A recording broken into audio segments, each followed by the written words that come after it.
Tito, darating tayo mag-aabang. Buong kasama natin siya. Lagi siyang nasa altitude. Pero yun na. Shh! Huwag kang maingay. Ngunit nakakalito. Napakalaki ng palasyo.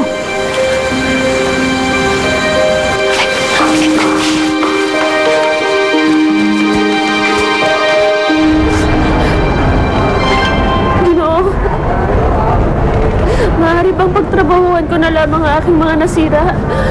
Wala talaga akong salapi. Sige na, wala talaga akong salapi. Sige na.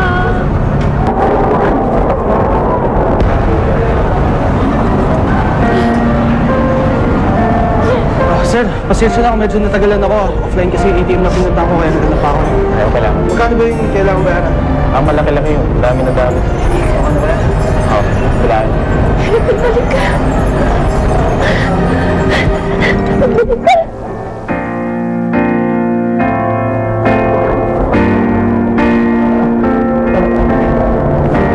Alam mo, hindi ka na babalik. Salamat. Maraming salamat. Ano ba yung sinasabi mo hindi ako babalik, ha? Masabi ko lang naman sa'yo, di ba, mag-ATM ako para kumuha ng pera. Patawarin mo ako, hindi ako naniwala sa'yo. Akala ko kasi, iwan mo na ako.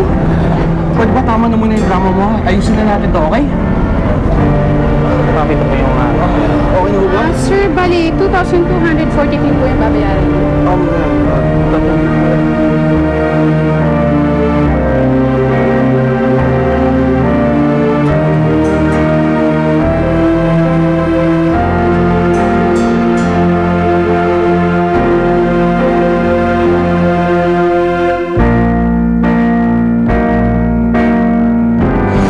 Yung exclusive distribution ng mga supplies, everything should be fair in business. You're out of your mind if you think na papayag kami sa gusto yung mangyari. Kayo matakot kayo, ah. We're gonna crush your company to the ground. Damn it! You're talking about crushing us to the ground. Mas mag-unahan tayo. Because I'm not only gonna crush you. Pupulpusin ko kayo until you're nothing but mere dust. Paano kayo nakapasok dito? Sino nagpapasok sa inyo dito? Wag ako, ano man ang kasalanan ng pamilya namin. Ako na humihingi ng tawad sa'yo. Hindi ko kayo dapat kausapin.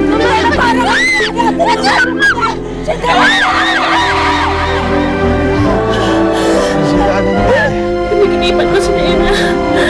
May nangyari sa kanila. Ano naman kasi, ayaw mo pa magkwento sa akin kung saan ka talaga nanggaling. Sana natulungan na kita sa problema mo. Pinabili ko nga po yung driver doon para hanapin siya. Kasama daw po ni Grasilda. Eric Dominguez daw po. Ito raw po yung address. Griselda?